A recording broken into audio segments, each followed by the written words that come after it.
اهلا بيكم. المنتخب السعودي الشقيق، المنتخب السعودي الشقيق بيتطور كتير في كرة القدم. المنتخب السعودي الشقيق اصبح من اعرق المنتخبات على الاطلاق في القارة الاسيوية. المنتخب السعودي الشقيق معظم المنتخبات في اسيا بتخاف تقابل السعودية، اصبح له اسلوب لعب غير.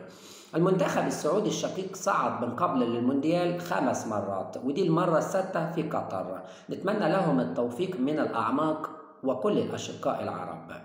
المنتخب السعودي يقع في المجموعة الثالثة بجوار كل من الأرجنتين الكبير وبولندا والمكسيك. يوم 22/11 أول ماتش للسعودية في المونديال، هيلعبوا الأرجنتين. 26 أمام بولندا، ويختتم الماتشات أمام المكسيك.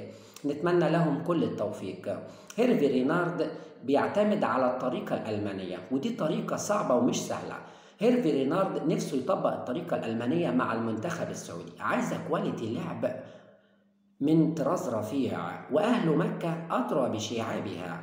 أولا بتعتمد الطريقة الألمانية على السرعة في تخليص الكرة، مش وبس، ده أنت بتخلص الكرة والسرعة في لعب الكرة للأمام، والسرعة في إرسال العرضيات والتصويب والتسديد نحو المرمى وافتكاك الكرة من الخصم، وده كله مش سهل. زائد كمان ان انت بتقفل على مفاتيح الخصم. الموضوع صعب، بس نتمنى من الاعماق التوفيق لاشقائنا في السعودية ان شاء الله بمشيئة الرحمن. المنتخب السعودي الشقيق منتخب كبير، وإن شاء الله بيؤمن بحظوظه حتى النهاية.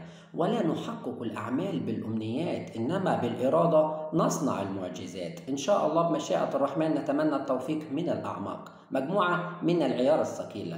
السعودية عندها النهاردة ماتش مع أيسلندا، ماتش ودي النهاردة الأحد، ويوم الخميس مع بنما، وماتش كمان قوي مع كرواتيا يوم 16/11، يوم 16 نوفمبر.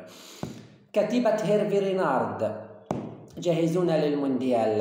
السعودية عندها لاعيبة كتير مميزة للغاية، مثل محمد العويس وعلي البليهي وياسر الشهراني ومحمد كانو وسالم الدسري وسلمان الفرج وفهد المولد وهيثم عسيري. نتمنى لهم من الأعماق كل التوفيق إن شاء الله.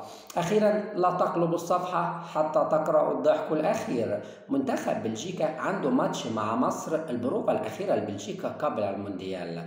أما بالنسبة للمنتخب المصري فهي البروفة الأخيرة قبل مشاهدة كأس العالم من على القهوة.